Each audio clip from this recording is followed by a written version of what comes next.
Assalamualaikum warahmatullahi wabarakatuh. Izin memperkenalkan diri, nama saya Nabila Rahma dengan NPM 1921030430. Di sini saya akan memenuhi tugas Lembaga Keuangan Syariah mengenai bab 2 sejarah praktek lembaga keuangan syariah.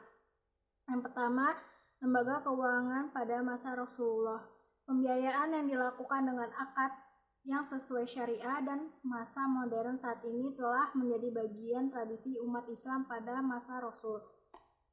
Sejak masa Rasulullah Shallallahu Alaihi Wasallam juga terdapat lembaga keuangan dan juga lembaga yang mengurusi kepentingan masyarakat, yaitu yang pertama Baitul Mal. Lembaga ini merupakan lembaga bisnis dan sosial yang pertama dibangun oleh Nabi. Lembaga ini berfungsi sebagai tempat penyimpanan harta. Apa yang dilaksanakan oleh Rasul merupakan proses penerimaan pendapatan dan pembelanjaan secara transparan dan bertujuan seperti apa yang disebut sekarang sebagai welfare oriented. Yang kedua, Wilayatul Hizbah. Wilayatul Hizbah merupakan lembaga pengontrol pemerintahan. Pada masa Nabi, fungsi lembaga kontrol ini dipegang langsung oleh beliau.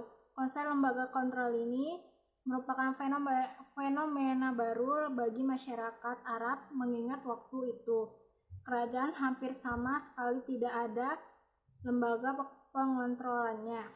Yang ketiga, pembangunan etika bisnis. Penting untuk kita ketahui bahwa Rasul tidak saja meletakkan dasar tradisi penciptaan suatu lembaga, tetapi juga membangun sumber daya manusia dan akhlak lembaga sebagai pendukung dan prasyarat dari lembaga itu sendiri, seperti pelarangan dan penghapusan riba.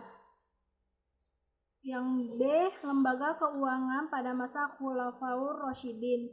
Ketika Rasulullah Shallallahu Alaihi Wasallam telah wafat, tradisi yang sudah dibangun oleh Nabi diteruskan para pemimpin setelahnya. Oleh Abu Bakar, kebiasaan memungut zakat sebagai bagian dari ajaran Islam dan menjadi melawan orang-orang yang membangkang atas perintah zakat. Lembaga Baitul Mal semakin mapan keberadaannya semasa Khulafaur Rasyidin kedua, yaitu Umar bin Khattab.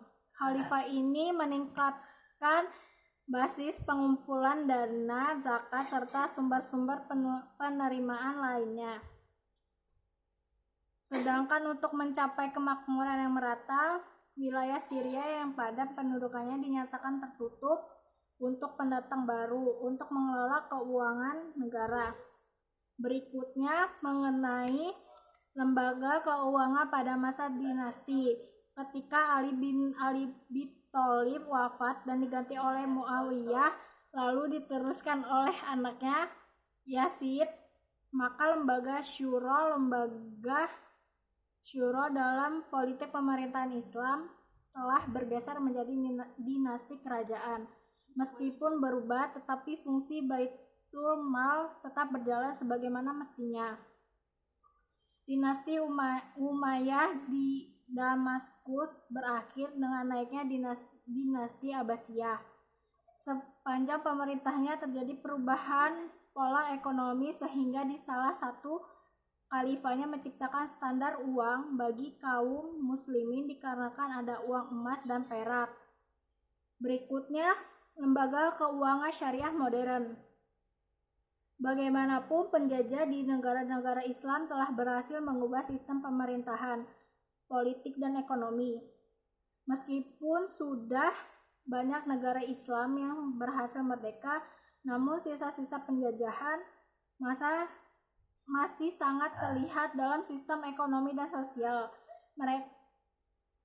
Warisan ekonomi sebagai akibat penjajahan membawa masalah baru yang akan terus terjadi seperti pengangguran, inflasi, terpisahnya agama dan ekonomi, serta politik. Dalam bidang keuangan misalnya ditemukan terminologi baru. Jika sistem bunga dan ribawi telah dikenal oleh kaum penjajah seiring dengan menghilangnya baitul mal dalam khazanah kenegaraan, maka kesadaran ini telah mengarahkan sistem keuangan yang bebas riba. Sekian dari penjelasan saya akhiri. Wassalamualaikum warahmatullahi wabarakatuh.